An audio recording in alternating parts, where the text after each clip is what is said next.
قدیم اور روشن سلطنت نورانیہ میں ایک نہایت حسین مگر نازک دل شہزادی رہتی تھی جس کا نام نور ہیرا تھا۔ اللہ نے اسے ایک انوکھی جادوئی طاقت عطا کی تھی۔ وہ چیزوں کی ہیئت اور جسامت بدل سکتی تھی، مگر یہ طاقت اس کے دل کے جذبات سے جڑی تھی۔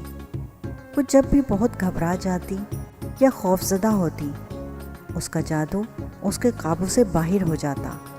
نور ہیرا کی دو سب سے قریبی سہیلیاں تھیں، دو ننھی پریاں، ایلورا اور میرن، جو ہر وقت اس کے ساتھ رہتی اور اس کی حفاظت بھی کرتی تھی۔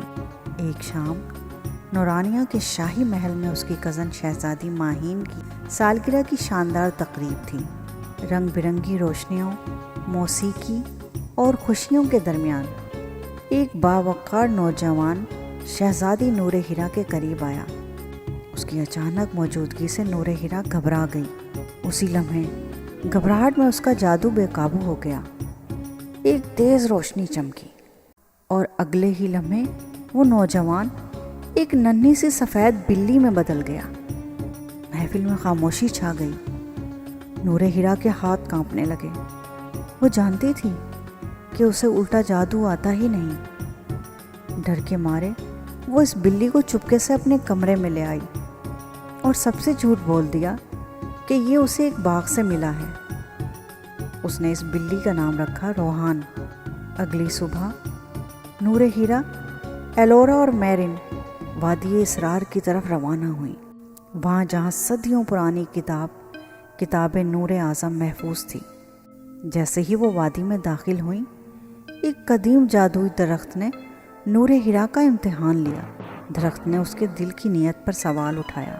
اسی لمحے سب کو حیران کرتے ہوئے وہ بلّا روحان بول اٹھا، میرا جسم بدلا ہے مگر میری روح اب بھی وہی ہے۔ یہ شہزادی بے قصور ہے، اس کا دل سچا ہے۔ درخت خاموش ہو گیا اور راستہ کھل گیا۔ کتاب نور اعظم نے ایک معمہ دیا کہ جو دل سے محبت کرے وہی بدلی ہوئی شے کو اس کی اصل میں لوٹا سکتا ہے۔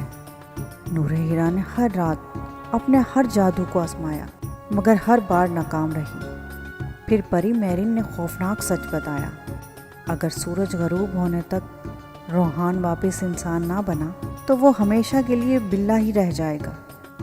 سورج آہستہ آہستہ ڈھلنے لگا۔ نور ہیرا ٹوٹ کر رو پڑی۔